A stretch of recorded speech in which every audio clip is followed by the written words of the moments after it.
আসসালামু আলাইকুম। SSC 26 revival কোর্সের পরিসংখ্যান অধ্যায়ের দ্বিতীয় ক্লাসে তোমাদের সবাইকে স্বাগতম। আমরা এর আগে পরিসংখ্যানের 2টা ক্লাস করছিলাম। সেখানে আমরা আমাদের প্রথম ক্লাসে পরিসংখ্যানের বেসিক জিনিসপাতি নিয়ে আলোচনা করেছিলাম, আর আমাদের দ্বিতীয় ক্লাসে আমরা গণসংখ্যা বহুভুজ আঁকা শিখছিলাম, আর শ্রেণী মধ্যমান এগুলো কীভাবে বের করে, অবিচ্ছিন্ন শ্রেণীসীমা কীভাবে বের করে সেগুলো সম্পর্কে আমরা শিখছিলাম। আর আমরা কিছু এইচডাব্লিউ দিয়েছিলাম তোমাদেরকে, উদাহরণ 3 আমি করেছিলাম, উদাহরণ 4, উদাহরণ 5 এগুলো আমার এইচডাব্লিউ দেওয়া ছিল। তো তোমরা যারা সায়েন্সের আছো বা সায়েন্স বাদে মানবিক অথবা কমার্সের যারা আছো, তাদের জন্য কিন্তু আমাদের এই ম্যাথ ক্লাসগুলো করলে তোমরাও উপকার পাবা। মূলত আমরা এমনভাবে করাচ্ছি যেন তোমরা সবাই বুঝো, যারা সায়েন্সের আছো বা যারা কমার্সের বা আর্টসের আছো সবাই বুঝবা। তো তোমরা যারা এখনও আমাদের সাথে যুক্ত হওনি, তারা আমাদের এই পোস্টের কমেন্ট বক্সটা চেক করবা। কমেন্ট বক্সে তোমাদের জন্য কোর্সটার লিঙ্ক দেওয়া থাকবে। সেখানে সায়েন্সের যারা আছো সায়েন্সের সব সাবজেক্ট তো পাচ্ছই, সাথে যারা কমার্স বা আর্টস আছো তারা গণিতের ক্লাসগুলো পাচ্ছ। আমরা আপাতত ফ্রিতে তোমাদের পরিসংখ্যানের ক্লাসগুলো করাচ্ছি এবং পুরো অধ্যায়টা তোমাদেরকে আমরা ফ্রিতেই করাবো। আগামী মাসের 15 তারিখের মধ্যেই আমরা এই অধ্যায়টা শেষ করে ফেলবো। তো চলো আমরা আর কথা না বাড়িয়ে তৃতীয় লেকচার শুরু করি তাহলে। তো গত ক্লাসে আমরা একদম লাস্টে দেখছিলাম যে অজীব রেখা, না সরি, আমি অজীব রেখার কথা বলছিলাম করাবো, কিন্তু আমি গত ক্লাসে আর করাইনি। আমরা গণসংখ্যা বহুভুজ করেই গত ক্লাসটা শেষ করে দিয়েছিলাম। তো আজকের ক্লাসে আমি তোমাদেরকে গণসংখ্যা বহুভুজের আরেকটা প্রবলেম দেখাবো। আগে উদাহরণ 4 যেটা তোমাদেরকে আমি এইচডাব্লিউ দিয়েছিলাম ওটা সম্পর্কে একটু আলোচনা করে নেব, তারপরে আমি তোমাদের অজীব রেখা এটা শুরু করব। উদাহরণ 4টা তোমরা পারবা।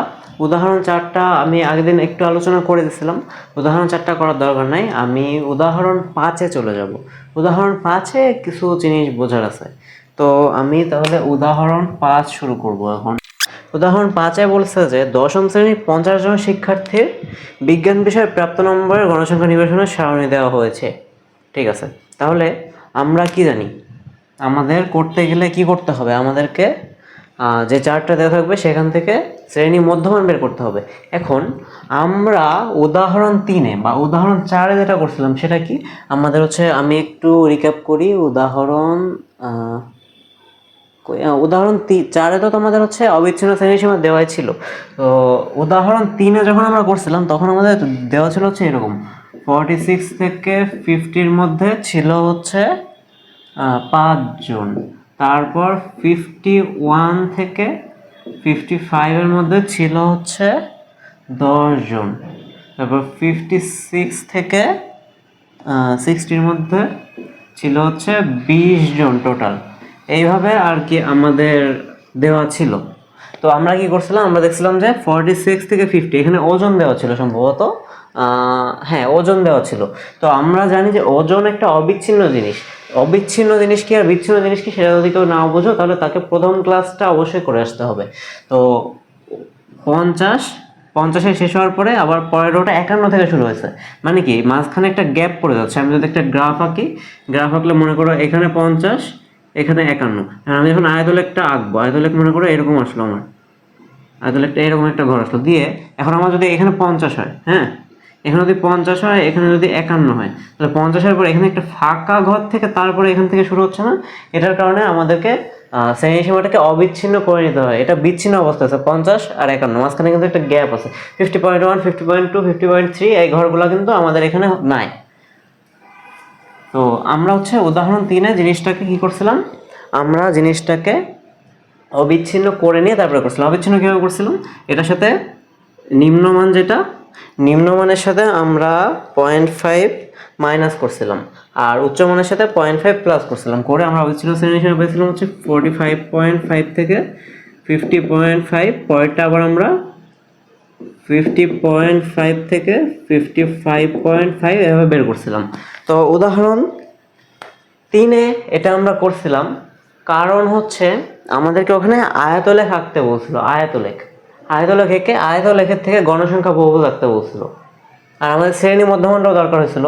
তো এখন উদাহরণ 5-এ দেখো, আমাদেরকে বলছে যে উদাহরণ 5-এ আমাদেরকে বলছে যে আয়তলেখ ব্যবহার না করেই তুমি গণসংখ্যা বহুভুজটা আঁকবা। তো এখানে দেখো তাহলে যে ডেটাগুলো দেওয়া আছে আমি সেই ডেটাটা তুলে ফেলি। হ্যাঁ, তাহলে আমাদের যে ডেটাটা দেওয়া আছে এখানে হচ্ছে শ্রেণী ব্যবধান।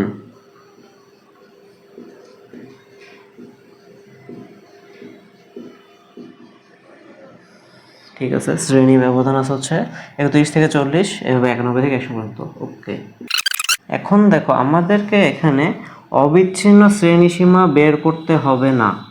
এখানে আমাদের অবিচ্ছিন্ন শ্রেণীসীমা বের করতে হবে না। কেন হবে না? আমাদের অবিচ্ছিন্ন শ্রেণী ব্যবধান এটা কেন বের করতে হবে না? কারণ আমাদেরকে এখানে বলছে যে আয়তলেখ না কে করো। আমি কি দেখালাম? আয়তলেখে যদি আমি অবিচ্ছিন্ন না করতাম তাহলে একটা ঘর আঁকার পরে এই যে একটা ফাঁকা থাকতো জায়গা, এই স্পেসটা ফাঁকা থাকতো, ফাঁকা থেকে এরকম হতো। ওটা ঠিক করার জন্য আমরা জিনিসটাকে এই বিচ্ছিন্ন জিনিসটাকে অবিচ্ছিন্ন করে নিতাম। 40-এর পরে 41 শুরু হয়েছে, তার মানে এটা বিচ্ছিন্ন জিনিস অবশ্যই। কিন্তু এখন আমাদেরকে বলছে আয়তলেখ ব্যবহার না করে সরাসরি গণসংখ্যা বহুভুজ আঁকো। তো আয়তলেখ ব্যবহার না করে যদি আমাদেরকে গণসংখ্যা বহুভুজ আঁকতে হয় তাহলে আমাদের আর অবিচ্ছিন্ন করার দরকার হবে না, কারণ আমরা গণসংখ্যা বহুভুজ দেখছিলাম যে এটার মধ্যমান যেটা শ্রেণী মধ্যমান সেটা নিয়ে কাজ করতে হয়। তাহলে 40 যোগ 31 ভাগ 2, এটা শ্রেণী মধ্যমান কত? 40 যোগ 31। এগুলো কিন্তু আমরা সব আগের ক্লাসে দেখছি। কেউ যদি না করে থাকো তাহলে তাকে আগের ক্লাসটা করে আসতে হবে, নাহলে কিন্তু সামনে আগাতে পারবো না আমরা, কারণ একটা আরেকটার সাথে রিলেটেড। তো 40 আর 30 হচ্ছে 70, তাহলে হচ্ছে 35.5 হবে। 35.5, আচ্ছা ঠিক আছে, এটার মধ্যমান হবে 35.5। তো শ্রেণী ব্যবধান আমি এখানে মধ্যমানও লিখবো, আমি তোমাকে বোঝাচ্ছি। তো 35.5, এখানে 0 থেকে 35.5-এর মতো এক জায়গা থেকে আর কি, 35.5-এর মতো জায়গা না, সরি, আমরা এখানে শুরু করব হচ্ছে 30 থেকেই শুরু করব, কিন্তু আমাদের হচ্ছে ওই মধ্যমানটা রাখতে হবে আর কি। 30 থেকে এখানে কত? এখানে আসে হচ্ছে 40। ঠিক আছে, 30 থেকে 40। এখন মধ্যমান আমার কত আসছে? 35.5, মানে এরকম একটা পজিশনে আমার মধ্যমান আসছে 35.5। তো আমরা কি করব? আমরা যে বিন্দুটা নিয়েছি না, এই যে এটার শ্রেণী মধ্যমানই তো 35.5। তো এটার জন্য আমাদের গণসংখ্যা দেওয়া আছে হচ্ছে, গণসংখ্যা কত দেওয়া আছে? গণসংখ্যা দেওয়া আছে 6।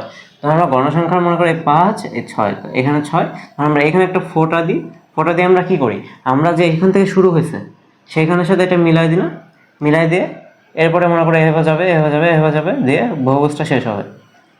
তো যখন আমরা বহুভুজটা আঁকতেছি তখন মনে করো আমরা জিনিসটা অবিচ্ছিন্ন নিই অথবা বিচ্ছিন্ন নিই, শ্রেণীসীমাটা আমরা অবিচ্ছিন্ন নিই বা বিচ্ছিন্ন নিই, সেটার জন্য কিন্তু আমাদের গ্রাফে কোনো ইফেক্ট পড়তেছে না। তাই ফাঁকা জায়গাটা থাকতেছে মনে করো 40 থেকে 41-এর মাঝখানে, সেটা কিন্তু কোনো ইফেক্ট পড়তেছে না, কারণ আমরা শুধু একটা করে বিন্দু বসাচ্ছি, মধ্যবিন্দুটা বসায় দাগ টেনে দিচ্ছি, এজন্য ফাঁকা জায়গাটার কারণে কোনো সমস্যা হচ্ছে না। কিন্তু আয়তলেখের ক্ষেত্রে আমরা এরকম একটা আঁকার পরে মানে আমরা পুরো একটা বক্স এঁকে ফেলছি না, তো বক্স আঁকলে একটা ফাঁকা জায়গা থেকে যাচ্ছে, এটা কিন্তু এই ফাঁকা জায়গাটা পূরণ হচ্ছে না, যার জন্য এটাকে আমরা অবিচ্ছিন্ন করে নিচ্ছিলাম।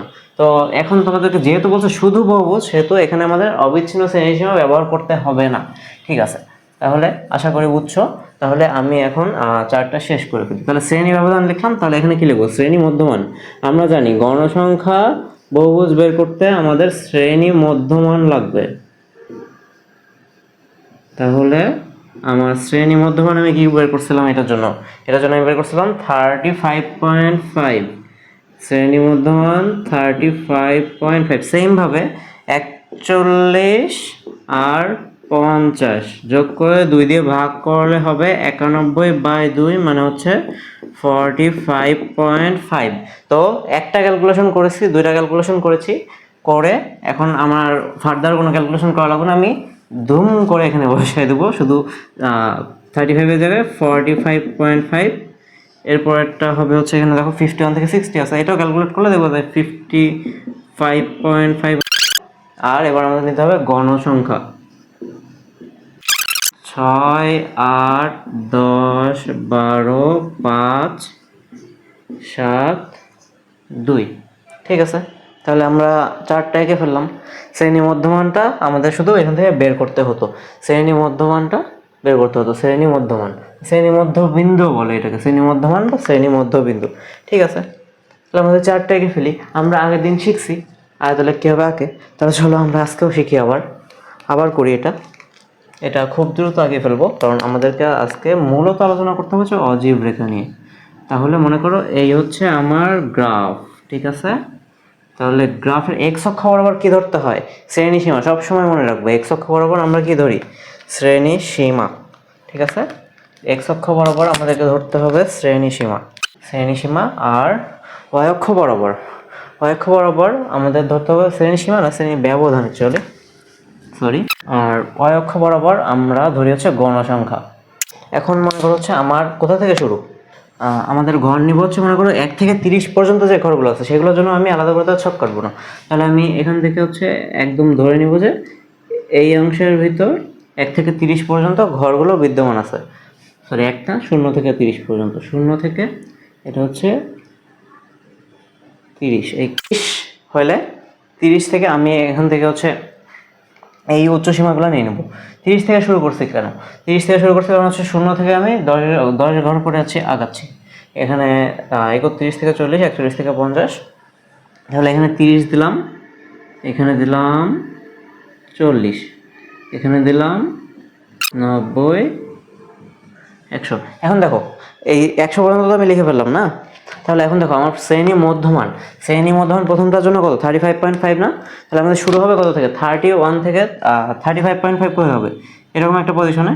আর হচ্ছে গণসংখ্যা হচ্ছে, আমি গণসংখ্যার ঘরগুলো আঁকি নাই। গণসংখ্যার ঘরে আমি হচ্ছে কত পর্যন্ত আছে, আর ম্যাক্সিমাম গণসংখ্যা কত আছে ওটা দেখতে হবে এক্ষেত্রে। কিন্তু ম্যাক্সিমাম আছে 12, তাহলে আমি 5 5 করে নিই, এই বড় করে 5 নিই, 5, এই মনে করো হচ্ছে এত বড় করে এই 10, এই মনে করো এই হচ্ছে 15 হলো। তাহলে আমাদের প্রথমে আছে হচ্ছে 6, তাহলে গণসংখ্যা 6 মনে করো শ্রেণী মধ্যমানে 35.5 হচ্ছে এরকম একটা পজিশনে, ঠিক আছে। এই পজিশনটায় 35.5, তাহলে 35.5 যদি এরকম হয় এই পজিশনে, তাহলে 6 কোথায় আসবে আমার? এইখানে এরকম একটা পজিশন, এখানে মনে করো হচ্ছে 1 2 3 4 এই পজিশনে, এটাই 6 7 8 9 10, তাহলে 6 এই পজিশনে। এবং আমাদেরকে জিনিসটা মিলাতে হবে কোত্থেকে? আমার হচ্ছে যেখান থেকে শুরু হয়েছে, আমি গ্রাফে হচ্ছে 30 40 ব্যবহার করে নিয়েছি, 30 40 50 70 80 90 100 ব্যবহার করে নিয়েছি। কিন্তু আমাদের জিনিসটা মিলাতে হচ্ছে কোথার থেকে? 31 থেকে না? তাহলে এখানে 30-এর পরে কি? 31 32 33 34, এখানে 35 36 37 39 40, এরকম হচ্ছে টোটাল 9টা ঘর থাকবে আরও 40 পর্যন্ত, হচ্ছে 31 সহ 10টা, ঠিক আছে। তাহলে আমার মনে করো যে 31 হচ্ছে এরকম একটা পজিশনে আর কি। তাহলে আমাকে এই যে এই ফোঁটাটা দিছি না, এই যে ফোঁটাটা দিছে এই ঘরের জন্য, সেটাকে আমার কি করতে হবে? 31-এর সাথে মেলাতে হবে। আমি কিন্তু 30 থেকে শুরু করবো না, আমি ভ্যালু নিয়েছি 30 থেকে, কিন্তু আমাদের যে মিলবে জিনিসটা সেটা কিন্তু 31-এ এসে মিলবে, কারণ এটা 31 থেকে শুরু, 31 থেকে শুরু। আমি ভ্যালু নিয়েছি হচ্ছে 10 10 করে বাড়াইছি, 0 0 থেকে তারপরে ভাঙা চিহ্ন দিয়ে 30, 30-এর পরে 40 50 60 70 80 90 100। কিন্তু যখন আমরা নিব এখানে, তখন কিন্তু 31 থেকে তুলতে হবে, আমাদের কিন্তু 30 থেকে তোলা যাবে না, মনে রাখবা। আর এখানে 31, তারপর হচ্ছে 41 51 এরকমও নিব না, 30 এরকম করেই নিবা, 30 40 50 70 80 90 100 এরকম করেই নিবা। তাহলে এর পরের জন্য কি 45.5, তাহলে 45.5 কোথায়? এরকম একটা পজিশনে 45.5, এটার জন্য গণসংখ্যা কত আমাদের? 8। 45.5-এর জন্য আমাদের গণসংখ্যা হচ্ছে 8, সেটা হচ্ছে এইরকম, এখান থেকে যদি আসে তাহলে সেটা এরকম একটা পজিশনে, ঠিক আছে 8। তাহলে এবার আমরা কি কাজ নিয়ে নিছি, এখানে এই পয়েন্টটা, দুটা পয়েন্ট অ্যাড করে দিলাম, ঠিক আছে গেল। তারপরে 55.5 কী হবে? 55.5ও এই যে দুটার মাঝামাঝি থেকে একটু ডান দিকে একটা পজিশনে হবে। তাহলে এখানে যখন 55.5-এর জন্য গণসংখ্যা কত? 10।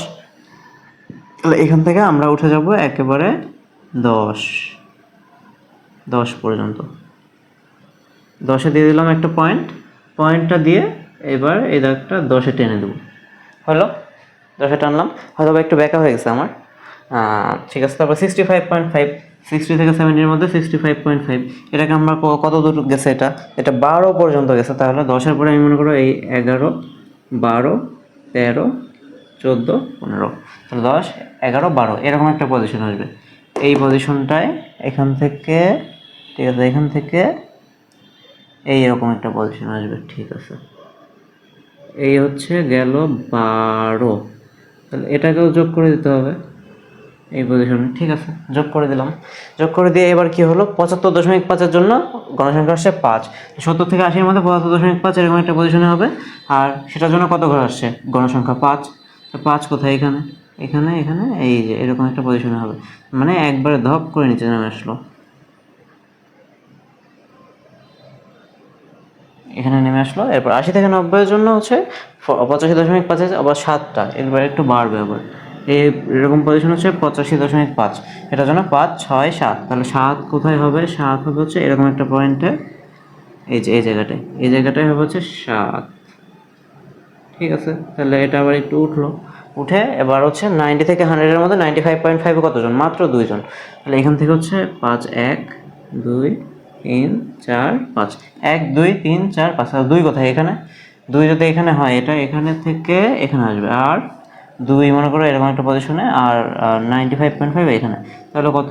এই এই এই জায়গাটায় আসবে, এই জায়গাটায় আসলে আমি এইভাবে টেনে দেবো জিনিসটা, এবং এইভাবে টানার পরে এবার আমরা জিনিসটাকে কি করব? লাস্টে কি করি আমরা? একদম লাস্টে আমরা এটাকে 100-এর সাথে মিলিয়ে দিই, এই আমরা 100-এর সাথে মিলিয়ে দিলাম, ব্যাস হয়ে গেল। তাহলে আমাদের গণসংখ্যা বহুভুজ, এটা আমাদের বলছিল আয়তলেখ ছাড়া আঁকতে হবে, আমরা আয়তলেখ ছাড়া গণসংখ্যা বহুভুজ একে ফেললাম। সব পয়েন্টগুলো কিন্তু দেখাবো ভালো করে, বড় করে গোল দিবা, পয়েন্টটাকে বসাবা, তারপরে হচ্ছে দাগগুলো টানবা, নাহলে তো হবেই না। ঠিক আছে, তাহলে বুঝে গেল। আমরা এখানে কিন্তু আবারও বলছি আমরা এখানে কিন্তু অবিচ্ছিন্ন শ্রেণীসীমা নিই নাই, আমরা এখানে অবিচ্ছিন্ন শ্রেণীসীমা নিই নাই, তো আমরা এর জন্য 30 থেকে শুরু করছি, 40 পর্যন্ত গেছি। এখানে দেখো 30 থেকে 40, 40 থেকে 50, 50 থেকে 60, 60 থেকে 70, 70 থেকে 80, এখানে গ্রাফিক অবিচ্ছিন্ন কোনো অংশ থাকছে না। তো ঠিক আছে, তোমাদের যখন আর কি, তাহলে মোট কথা যখন গণসংখ্যা বহুভুজের কথা বলবে, আয়তলেখ ছাড়া থাকবে। আয়তলেখ নর্মালি যখন গণসংখ্যা বহুভুজ বলবে, তোমাদের আয়তলেখ আঁকা লাগবে না। তখন যদি শ্রেণী ব্যবধানটা অবিচ্ছিন্ন না থেকে বিচ্ছিন্ন থাকে, বিচ্ছিন্ন থাকলেও কোনো সমস্যা নাই। তোমাদের মনে করো 31 থেকে 40, তো তোমরা 30 থেকে 40 ধরে করবো, তারপর 30 থেকে 40, মানে 30 থেকে 40 না, 30 40 50 60 70 80 90 সেইভাবে গ্রাফের জিনিসগুলো প্লট করবো। তাহলে তোমাদের অবিচ্ছিন্ন শ্রেণীসীমা ধরার কোনো দরকার হবে না, এখানে অবিচ্ছিন্ন শ্রেণীসীমা ধরার কোনো দরকার হবে না।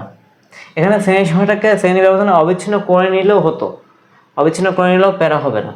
30.5 থেকে আমি 40.5 পর্যন্ত নিই, তবুও কোনো সমস্যা হবে না, তবুও আমাদের জিনিসটা হবে, ওটা কিন্তু কোনো সমস্যা করবে না। কিন্তু আমরা এভাবে আঁকাবো, এভাবে করব। ঠিক আছে, আমাদের অবিচ্ছিন্ন করার কোনো দরকার নাই এই জিনিসটা, যেহেতু আমাদের আয়তলেখ আঁকা লাগতেছে না, আয়তলেখ আঁকলে তখন অবিচ্ছিন্ন করতে হতো। ঠিক আছে, তাহলে উদাহরণ 5 যেই মেইন জিনিসটা ছিল আর কি, সেটা তোমরা বুঝে গেল উদাহরণ 5-এর। তাহলে উদাহরণ 5 যদি বুঝে যাও, আচ্ছা 10 নম্বরে তো এই উদাহরণের জিনিসটাই দেওয়া আছে, তাহলে তো তোমাদের 10 নম্বর করা, এটা করলে 10 নম্বর করা হয়ে গেল।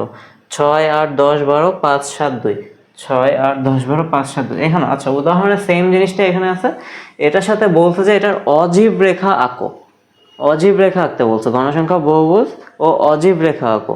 ঠিক আছে, গণসংখ্যা বহুভুজ আমরা আঁকা শিখলাম, আঁকলাম, তাহলে আমি গণসংখ্যা বহুভুজটা মুছে দিচ্ছি, গণসংখ্যা বহুভুজটা মুছে দিচ্ছি। আমাদেরকে বলছে এটার অজীব রেখা আঁকতে। ঠিক আছে, আমি বলছিলাম আজকে অজীব রেখা শিখাবো, তাহলে এখন আমরা উদাহরণ 5-এর সাথে থেকে শিফট হয়ে যাচ্ছি অনুশীলনীর 10-এ। আমরা এখন শিখবো অনুশীলনীর 10। তাহলে আমি যে 4টা আছে, আমার 4টা মোছার দরকার নেই, আমার এই যে শ্রেণী মধ্যমান যেটা আমি লিখছিলাম, সেটার আমার কোনো দরকার হবে না। অজীব রেখার ক্ষেত্রে আমাদের দরকার হবে যে শ্রেণী ব্যবধান, গণসংখ্যা, আর একটা জিনিস সেটা হচ্ছে ক্রমযোজিত গণসংখ্যা।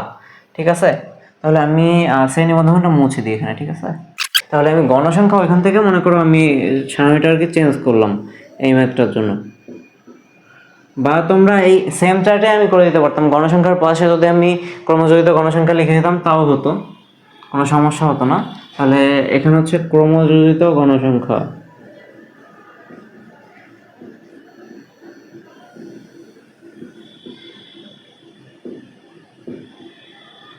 এটা হচ্ছে ক্রমযোজিত গণসংখ্যা, এটা হচ্ছে গণসংখ্যা। তাহলে আমাদের গণসংখ্যা হচ্ছে 6 8 10 12 5 7 2, 6 8 10 12 5 7 2। তো আমি বলছি যে অজীব রেখা আঁকার জন্য আমাদেরকে দরকার হবে, আমাদেরকে কাজ করতে হবে হচ্ছে ক্রমযোজিত গণসংখ্যা নিয়ে।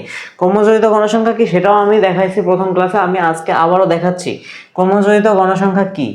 গণসংখ্যাটাকে আর কি যোগ করতে করতে আগাইতে হয়, সেটাই ক্রমযোজিত গণসংখ্যা। দেখো প্রথমে কি আছে? 6, প্রথম ঘরের জন্য গণসংখ্যা কত আছে? 6।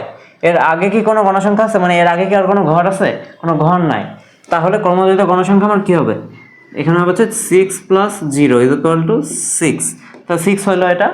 এর পরের লাইনে মানে গণসংখ্যার কি কত হচ্ছে প্রত্যেক ঘরে যোগ করব, যোগ করে বসাবো, যোগ করব বসাবো। দেখো আগের ঘরে কত ছিল? 6 6 6 এর সাথে এবার এই ঘরে আসলে আরো 8 জন যুক্ত হচ্ছে, মানে 31 থেকে 40-এর মধ্যে স্টুডেন্ট ছিল 6 জন। এরপর যখন 41 থেকে 50-এ আসছি তখন সেই 6 জনের সাথে আরো 8 জন যুক্ত হচ্ছে, হয়ে 6 আর 8-এ 14 করে দিচ্ছে। 6 যোগ 8 সমান সমান 14। 6 আর 8-এ করে দিচ্ছে 14। 14 করে দেওয়ার পরে এরপর যখন 51 থেকে 60-এ আসতেছে তখন ওই 14 জন হলো না, এই ঘরে আসার পরে কত হলো? 14 জনের সাথে আরো 10 জন যুক্ত হচ্ছে, যুক্ত হয়ে 14 যোগ 10 সমান সমান করে দিচ্ছে 24। এবারে 24 জন আসলো, 24 জনের সাথে যখন এই ঘরে আসতেছি তখন এই 24 জনের সাথে আরো 12 জন অ্যাড হচ্ছে।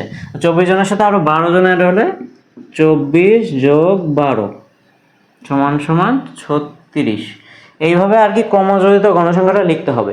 আমি যে যোগ যোগ দিয়ে লিখছি, যোগ যোগটা তোমাদেরকে বোঝানোর জন্য। তাহলে এইখানে আশা করি বুঝছো। এই ঘরে আছে কতজন? 6 জন। 6 জনের আমি 6, এটার আগে কোনো ঘর নাই, এটার আগে কোনো ঘর নাই মানে 6-এর সাথে 0 যোগ হবে, বা 6-এর সাথে ধরো যে কিছুই যোগ হবে না, 6-এর সাথে কিছুই যোগ হবে না। প্রথম ঘরটা 6 আছে, ক্রমযোজিত গণসংখ্যাও কি 6। দ্বিতীয় ঘরে 6-এর সাথে নিচে যখন আসছি তখন আরো 8 জন জয়েন হচ্ছে, 6-এর সাথে আরো 8 জন জয়েন হচ্ছে। 6-এর সাথে যদি আরো 8 জন জয়েন হয় তাহলে কত হবে? 6 আর 8-এ 14, তখন 6 আর 8 যোগ হয়ে 14 হয়ে যাবে। এরপরে 14 জন হলো আমাদের, তাহলে আমাদের কাছে কতজন আছে এখন? 14 জন। তারপরে যখন আমরা পরের ঘরে আগালাম তখন দেখছি আরো 10 জন যুক্ত হচ্ছে, তাহলে আমাদের হাতে তো অলরেডি 14 জন আছে, তার সাথে আরো 10 জন যুক্ত হচ্ছে, হয়ে কত করে দিচ্ছে? সেটাকে 24 করে দিচ্ছে। ঠিক আছে, তাহলে আমাদের হচ্ছে 6-6-এর সাথে 8 যোগ করে কত? 14। 14-এর সাথে এই 10 জন আরো যুক্ত হচ্ছে, হয়ে কত করছে? এটাকে করছে 24। এরপর 24-এর থেকে আমি যখন পরের ঘরে আগাবো, 24 থেকে আমি যখন পরের ঘরে আগাবো তখন এখানে আরো কতজন যুক্ত হচ্ছে? 24-এর সাথে 12 জন। 24 আর 12 কত? 36। তাহলে 36 জন হলো। 36 জনের সাথে এর পরের ঘরে আসলে আরো 5 জন যুক্ত হচ্ছে, তাহলে 36 আর 5 কত? 41। 41 জনের সাথে আরো 7 জন যুক্ত হচ্ছে এই ঘরে আসলে, 41 এর সাথে কত? 48। আর লাস্টে একদম লাস্ট ঘরে আরো 2 জন যুক্ত হচ্ছে এই 48 জনের সাথে, দিয়ে টোটাল কত হলো দেখো তো? 50-এ আসলো না? ক্রমযোজিত গণসংখ্যা দিয়ে মূলত হচ্ছে গণসংখ্যাটা হিসাব করে আর কি। তো অজীব রেখা যেটা আমরা আঁকবো, অজীব রেখা আঁকতে গেলে আমাদেরকে ক্রমযোজিত গণসংখ্যা ইউজ করতে হবে, আমাদেরকে ক্রমযোজিত গণসংখ্যা ইউজ করতে হবে। তাহলে অজীব রেখা, এখন আমরা এখান থেকেই অজীব রেখাটা আঁকি। তাহলে অজীব রেখা আঁকার জন্য আমাকে সেম ভাবে একটা গ্রাফ নিতে হবে। আমরা একটা গ্রাফ নিব, এই একটা গ্রাফ নিচ্ছি যেটার এক্স অক্ষ বরাবর কি হবে? এক্স অক্ষ বরাবর আজন্মকাল, আজন্মকাল হবে হচ্ছে শ্রেণী ব্যবধান। এক্স অক্ষ বরাবর আজন্মকাল আমাদের শ্রেণী ব্যবধান হবে। তাহলে আগের মতো সেম ভাবে 1 থেকে 30 পর্যন্ত ঘরগুলো যে আছে সেটা বোঝানোর জন্য আমরা এখানে একটা ভাঙা চিহ্ন বলে আর কি, আমরা সেটা ইউজ করব। 1 থেকে 30 পর্যন্ত ঘরগুলো আছে সেটা বোঝানোর জন্য। এখানেও সেম ভাবে, যেহেতু আমাদেরকে আয়তলে থাকতে হচ্ছে না সেহেতু আমরা শ্রেণী ব্যবধানটাকে কিন্তু আর বিচ্ছিন্ন করবো না। আমাদের অজীব রেখাটাও মূলত হচ্ছে এইরকম একটা দাগ হয়, স্ট্রেট দাগ হয়। তো এই স্ট্রেট দাগগুলো যখন হয় সেখানে আমাদের শ্রেণীসীমাটাকে অবিচ্ছিন্ন করে নেওয়া লাগে না। অবিচ্ছিন্ন না করে আমরা সরাসরি আর কি, এখানে 31 থেকে 40 ছিল, তো লাস্টে যে সংখ্যাটা আছে আর কি, এই সংখ্যাটাকে ধরে ধরে ধরে ধরে আমি মনে করি 190, 80, 70, 60, 50, 40, 40-এর আগে কত? তাহলে 30 হবে। সেই 30 থেকে আর কি কাউন্ট করব। তাহলে আমার হচ্ছে প্রথমে গেল 30, ঠিক আছে 30, তাহলে এটা কত? 40, 90 আর 100, ঠিক আছে। 30 থেকে 30, 40, 50, 60, 70, 80, 90, 100। আর আমাদের গণসংখ্যা কিন্তু এবার নিতে হবে কি, আমি হচ্ছে এক্স অক্ষ বরাবর নিব, এক্স অক্ষ বরাবর আমি শ্রেণী ব্যবধান নিচ্ছি, আর ওয়াই অক্ষ বরাবর কিন্তু আমাদেরকে গণসংখ্যা নিতে হবে। ওয়াই অক্ষ বরাবর গণসংখ্যা না, ক্রমযোজিত গণসংখ্যা। অজীব রেখায় মনে রাখবা, অজীব রেখার জন্য আমাদের ক্রমযোজিত গণসংখ্যা নিয়ে কাজ করতে হবে, এই একটাই জিনিস, ক্রমযোজিত গণসংখ্যা। ঠিক আছে, তাহলে বেকা হয়ে গেল, থাক সমস্যা নেই, অতদূর পর্যন্ত যাওয়া লাগবে না আমাদের। তাহলে ক্রমযোজিত গণসংখ্যা আর হচ্ছে শ্রেণী ব্যবধান। এখন তোমাকে খেয়াল করতে হবে ক্রমযোজিত গণসংখ্যাটা কতদূর পর্যন্ত আগাইছে, 50 পর্যন্ত আগাইছে। তাহলে আমিও এখানেও 10 করে নিব। আমি এখানে 5 করে নিলে কত লাগবে, অনেকগুলো ঘর লাগবে। 5 করে যদি নিই তাহলে অনেকগুলো ঘর লাগবে, এই জন্য আমি 10 করে আগাবো। তাহলে মনে করো হচ্ছে এইখানে গণসংখ্যা 10, এখানে 20, 50, তাহলে 10, 20, 30, 40, 50 দিয়ে দিলাম 50 পর্যন্ত। এবার আগের মতো সেমভাবে 31 থেকে 40-এর জন্য দেখো, 31 থেকে 40-এর জন্য, 31 থেকে 40-এর জন্য কি গণসংখ্যা কয়টা, ক্রমযোজিত গণসংখ্যা কয়টা, 6টা। আগেরটা আমরা গণসংখ্যা বহুপদ যখন করছিলাম তখন আমরা করছিলাম কি, এখানে রাখছিলাম শ্রেণী ব্যবধান, এখানে রাখছিলাম গণসংখ্যা। ঠিক আছে, এখানে রাখছিলাম শ্রেণী ব্যবধান, এখানে রাখছিলাম গণসংখ্যা, তারপর শ্রেণী মধ্যবিন্দু যেটা আছে সেখানে আমরা ফোঁটাগুলো বসাইছিলাম। শ্রেণী মধ্যবিন্দুতে এই যে শ্রেণী ব্যবধান না, দুইটা শ্রেণীর যে মধ্যবিন্দুটা, মিডল পয়েন্ট, সেখানে আমরা হিসাব করে সেই অনুযায়ী আমরা এখানে বিন্দুগুলো বসায় দাগ টেনে দিয়েছিলাম। তো দাগ টেনে দিয়েছিলাম কি 6 থেকে বেড়ে 8 হয়েছিল, 8 থেকে 10, 10 থেকে 12, 12 থেকে কমে আবার 5 হয়েছিল। মানে জিনিসটা কাইন্ড অফ এরকম হয়েছিল যে এখান থেকে বেড়ে হচ্ছে মনে করো 6, 6 থেকে 8, 8 থেকে 10, 10 থেকে 12, 12 থেকে একবারে 5, 5 থেকে আবার 7, 7 থেকে 2, তারপরে শেষ। এরকম হয়েছিল আর কি, কমতে বাড়তে কিন্তু গণসংখ্যাটা কি হয়েছে, গণসংখ্যা বাড়তে আবার কমে যায়, গণসংখ্যা বাড়তে আবার কমে যায়। কিন্তু ক্রমযোজিত গণসংখ্যা কিন্তু কমতেছে না। দেখো 6, 14, 24, 36, 41, 48, 50, কারণ কি এখানে প্রত্যেকবার আমি যোগ করে দিচ্ছি না, তাহলে ক্রমযোজিত গণসংখ্যা তো কমবে না, এটা বরং বাড়তেই থাকবে। তাহলে ক্রমযোজিত গণসংখ্যা যদি বাড়তেই থাকে তাহলে আমাদের গ্রাফটা কেমন হবে, দেখো তাহলে গ্রাফটা কেমন হয়। তাহলে আমাদের হচ্ছে 31 থেকে 40 না, 31 থেকে 40।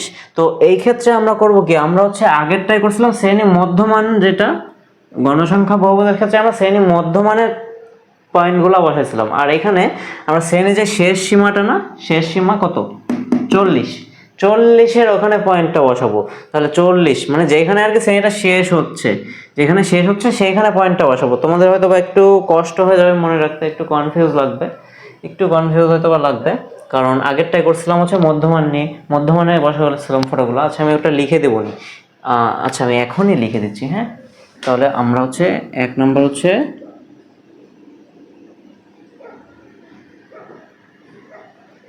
গণসংখ্যা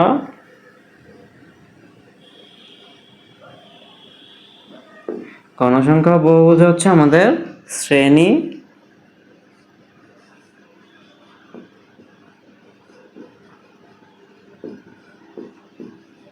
পয়েন্ট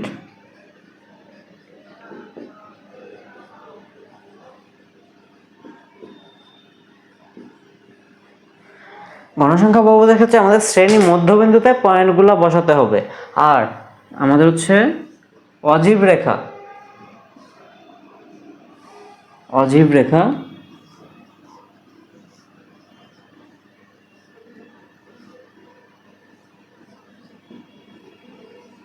অজীব রেখার জন্য আমাদের এই শ্রেণীর শেষ সীমা যেটা না, শ্রেণীর সর্বোচ্চ সীমা,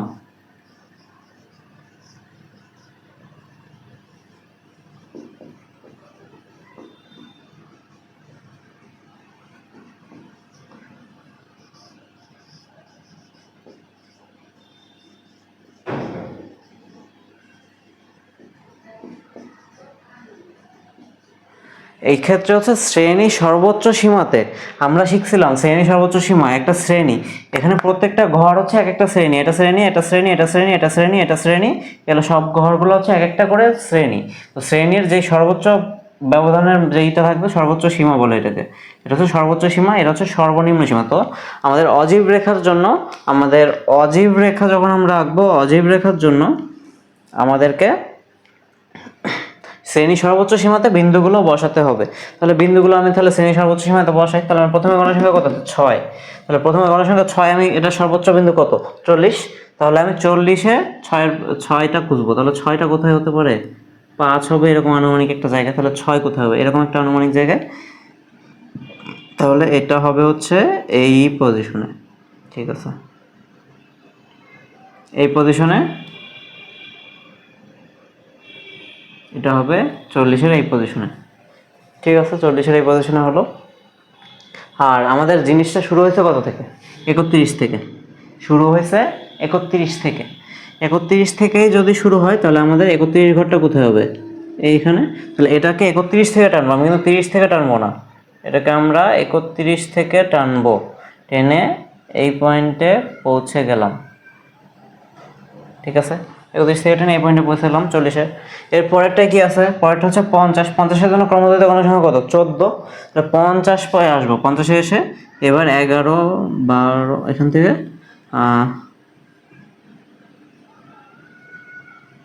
14 হচ্ছে এইরকম একটা পজিশনে। এই পজিশনটায় 14, সেখান থেকে 50। তাহলে এই জায়গাটায় হবে হচ্ছে 14। এটাকে আমরা আগেরটার সাথে অ্যাড করে দেবো। হ্যাঁ, ফোটাগুলো কিন্তু আমি হচ্ছে জায়গাটা খুঁজে পাওয়ার জন্য দিলাম। তোমাদের তো গ্রাফ যখন করবো তোমাদের গ্রাফে দাগই কাটা থাকবে, তো তোমাদের তো খুঁজতে কোনো সমস্যা হবে না এই জিনিসগুলো। আমি তো এই জায়গাটা পাওয়ার জন্য আর কি এভাবে দিলাম। ঠিক আছে, তাহলে আমি 2টা বিন্দু বসে ফেললাম। এবার থার্ড যেটা, সেটা 60 আছে, সর্বোচ্চ সীমা 60। তার জন্য আমাদের ক্রমযুক্ত গণসংখ্যা কত? 24।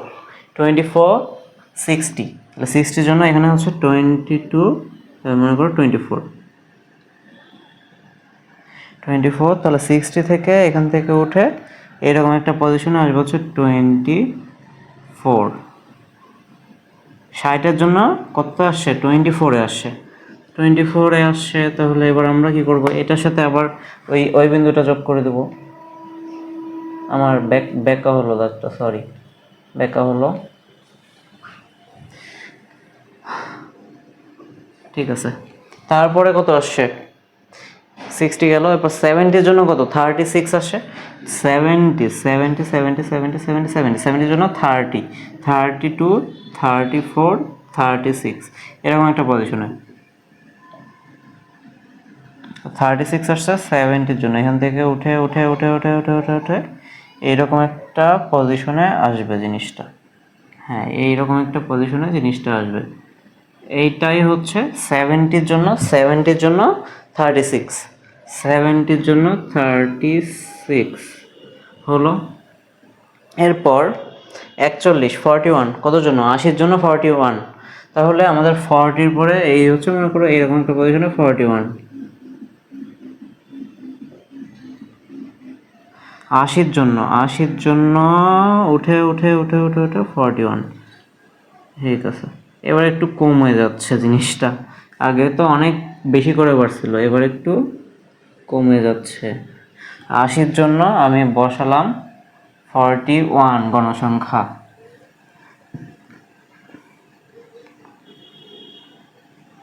তাহলে 80-র জন্য আমি 41 বসালাম। এরপর আমার দেখতে হবে কি 90-এর জন্য, তারপর দেখতে হবে 100-এর জন্য। 90-এর জন্য 48, 100-এর জন্য 50। তাহলে 90-এর জন্য কত? 50 থেকে 50-এর ঘরে আগে হচ্ছে এখানে 48, 48, 48, 48, 48, 48। 90-এর জন্য তাহলে আমাদের 90-এর জন্য আমাদের নিতে হবে কত? 48। তাহলে 90-এর জন্য আমাদের নিতে হবে 48, আর 50 নিতে হবে 100-র জন্য। 100-র জন্য আমাদের নিতে হবে 50। ঠিক আছে, তাহলে 100-র জন্য আমরা 50 নিয়ে ফেলি এখান থেকে। এই 100-র জন্য 50, 100-র জন্য আমি তাহলে 50 নিয়ে নিলাম। এই যে আমার লাস্ট দাগটা শেষ হলো। এটার মাধ্যমে আমাদের অজীব রেখাটা কিন্তু কমপ্লিট। এখানে আমাদের অজীব রেখা কমপ্লিট। আমি কি করলাম? আমি একটা শ্রেণীর উচ্চসীমা যেটা, সেই উচ্চসীমাটাকে পয়েন্টটা বসাইলাম। এই যে পয়েন্টটা কত? ক্রমযুক্ত গণসংখ্যা 6। 31 থেকে 40-এর মধ্যে 6, তারপর 41 থেকে 50-এর মধ্যে 14, তাহলে 40 যেখানে আছে 40 আমি বসালাম হচ্ছে 6, তারপর 50 যেখানে আছে 50-এ বসালাম হচ্ছে 14 গণসংখ্যা 14। এইভাবে আমি একটা অজীব যে রেখাটা পাচ্ছি আর কি, এই রেখাটাকেই বলা হচ্ছে যে অজীব রেখা। এই রেখাটাকে বলা হচ্ছে অজীব রেখা বা ক্রমযোজিত গণসংখ্যা হচ্ছে এটা লেখচিত্র বলতে পারো। তাহলে আমরা গণসংখ্যা বহুভুজ শিখছিলাম, এখন আমরা অজীব রেখাটাও কিন্তু শিখে গেলাম। এখানে কিন্তু আর কারো কোনো সমস্যা থাকার কথা না, এটা খুবই ইজি, শুধু তোমাদেরকে একটু প্র্যাকটিস করতে হবে। গণসংখ্যা বহুভুজ আমি যেভাবে লিখে দিছি, এখানে হচ্ছে গণসংখ্যা বহুভুজ, তোমরা এই পয়েন্টটা মনে রাখবে, শ্রেণী মধ্যবিন্দুতে পয়েন্ট বসাতে হবে। আরেকটা পয়েন্ট লিখবো, সেটা হচ্ছে এখানে গণসংখ্যা নিয়ে কাজ। গণসংখ্যা বহুভুজ মানে কি, মানেই তো গণসংখ্যা নিয়ে কাজ। এখানে গণসংখ্যা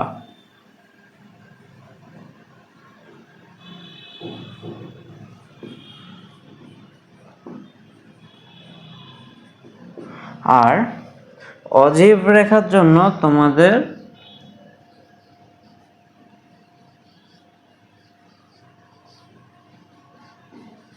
ক্রমযোজিত গণসংখ্যা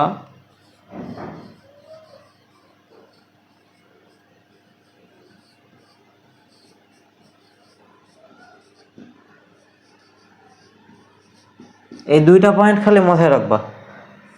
একটা হচ্ছে অজীব রেখার জন্য তোমাদের শ্রেণী সর্বোচ্চ সীমাতে বিন্দুগুলো বসাতে হবে, আর 2 নম্বর যেটা সেটা হচ্ছে যে ক্রমযোজিত গণসংখ্যা নিয়ে কাজ করতে হবে। এই দুইটা পয়েন্ট মনে রাখবো অজীব রেখার জন্য। অজীব রেখার জন্য এই দুইটা পয়েন্ট মনে রাখতে হবে। শ্রেণী সর্বোচ্চ সীমাতে বিন্দুগুলো বসাতে হবে, শ্রেণী সর্বোচ্চ সীমাতে 40, এখানে বিন্দুগুলো বসাতে হবে। আর ক্রমযোজিত গণসংখ্যা নিয়ে কাজ করতে হবে। ক্রমযোজিত গণসংখ্যা নিয়ে এটা খাতায় লিখে রাখো, তাহলে তোমরা আর কখনো ভুলবাই না, দুইটার মধ্যে কনফিউজ হবাই না। আর গণসংখ্যা বহুভুজের ক্ষেত্রে কি, দুইটা পয়েন্টের মধ্যে একটা হচ্ছে যে সেটা গণসংখ্যা নিয়ে কাজ করতে হবে, কি গণসংখ্যা নিয়ে কাজ করতে হবে। আর দ্বিতীয় পয়েন্ট যেটা সেটা হচ্ছে শ্রেণী মধ্যবিন্দুতে পয়েন্ট বসাতে হবে। এই দুইটা জিনিস তোমরা লিখে নাও, সুন্দর করে লিখো। প্রথমে লিখো গণসংখ্যা বহুভুজ, দিয়ে একটা পয়েন্ট লিখো। গণসংখ্যা বহুভুজের জন্য 1 হচ্ছে গণসংখ্যা নিয়ে কাজ করতে হবে, আর 2 হচ্ছে শ্রেণী মধ্যবিন্দুতে পয়েন্টগুলো বসাতে হবে। আর অজীব রেখার জন্য কি, ক্রমযোজিত গণসংখ্যা নিয়ে কাজ করতে হবে 1, আর 2 শ্রেণী সর্বোচ্চ সীমাতে বিন্দুগুলো বসাতে হবে। শ্রেণী সর্বোচ্চ সীমা কোনটা, এই যে এটা, প্রত্যেক শ্রেণীর এই ঘরগুলো হচ্ছে শ্রেণী সর্বোচ্চ সীমা। ঠিক আছে, তাহলে এই জিনিসটা লিখে নাও, তাহলে তোমরা অজীব রেখা আর গণসংখ্যা বহুভুজ এই দুটা জিনিসের মধ্যে কিন্তু আর গুলাবা না। তাহলে আশা করি অজীব রেখাটা শিখে গেছো। অজীব রেখা জিনিসটা খুবই ইজি, সবচেয়ে ইজি জিনিস বলা যায় অজীব রেখা, কারণ ওখানে কিচ্ছু করা লাগে না, শুধু ক্রমযোজিত গণসংখ্যাটা বের করে আমি অজীব রেখাটা আঁকতে পারি। কিন্তু আমার গণসংখ্যা বহুভুজের জন্য আমার দেখা যায় শ্রেণী মধ্যমান বা শ্রেণী মধ্যবিন্দুটা বের করা লাগতেছে। গণসংখ্যা বহুভুজের জন্য আমাদের যে শ্রেণী মধ্যবিন্দুতে বসাবো, মধ্যবিন্দুটাও তো আমাদেরকে বের করা লাগবে। গণসংখ্যা বহুভুজের জন্য শ্রেণী মধ্যবিন্দুটা বের করা লাগবে, কিন্তু অজীব রেখার জন্য আমাদের সব কিচ্ছু করা লাগবে না, জাস্ট ক্রমযোজিত গণসংখ্যা নিব, লাগাই দেব, শেষ। তাহলে আমরা অনুশীলনীর 10 নম্বর ম্যাথ যেটা সেটার কিন্তু সলভ করে ফেললাম। 10 নম্বর ম্যাথ সলভ করে ফেললাম। 11 নম্বরে আমাদেরকে মধ্যক নির্ণয় করতে বলছে, কিন্তু আমরা এখনো মধ্যকের জিনিসটা শিখিনি। মধ্যকটা আমরা পরে আসতেছি। আমি উদাহরণটা দেখে নিই। উদাহরণে তোমাদের আর কোনো ম্যাথ কি আছে করানোর মতো এখানে? 6 নম্বর আছে। 6 নম্বরে যে গণসংখ্যা বহুভুজটা আছে 10, 20, 30, 40, 50, আচ্ছা 6 নম্বর আমাদের উদাহরণ। 6 নম্বরেও এরকম একটা চার্ট দেওয়া আছে, এখান থেকে হচ্ছে গণসংখ্যা বহুভুজ না, সরি এটা হচ্ছে গণসংখ্যা বহুভুজ না, এটা হচ্ছে অজীব রেখা। অজীব রেখাটা আছে 6 নম্বরে। তোমাদের হচ্ছে ক্রমযোজিত গণসংখ্যার লেখচিত্র বা ক্রমযোজিত গণসংখ্যার লেখচিত্রও বলে কিন্তু এটাকে। এই যে গ্রাফটা না, এই গ্রাফটাকে ক্রমযোজিত গণসংখ্যার লেখচিত্র বলে। এটাকে ক্রমযোজিত গণসংখ্যার লেখচিত্র, এটা কিন্তু একটা ক্রমযোজিত গণসংখ্যার লেখচিত্র বা অজীব রেখা। এই রেখাটাকে বলা হচ্ছে অজীব রেখা। তোমরা শিখে নিছো ভালো করে। যদি কারো কোনো সমস্যা হয় তাহলে আমাকে জানাবা। এরপরেও যদি কারো কোনো সমস্যা থাকে বলার পরেও সব, তাহলে আমাকে অবশ্যই জানাতে হবে। ঠিক আছে, তাহলে আমরা অনুশীলনী 10-এরটা সুন্দরভাবে করে ফেলছি। তাহলে আমি 10 মুছে দিলাম। কি নিয়ে কাজ করতে হবে না করতে হবে সেগুলো তো বলেই দিছি ভালোভাবে, সেগুলো আশা করি তোমরা তুলে ফেলছো আর বুঝছো। তাও যদি কারো কোনো কনফিউশন থাকে তাহলে অবশ্যই মেসেজ দিও।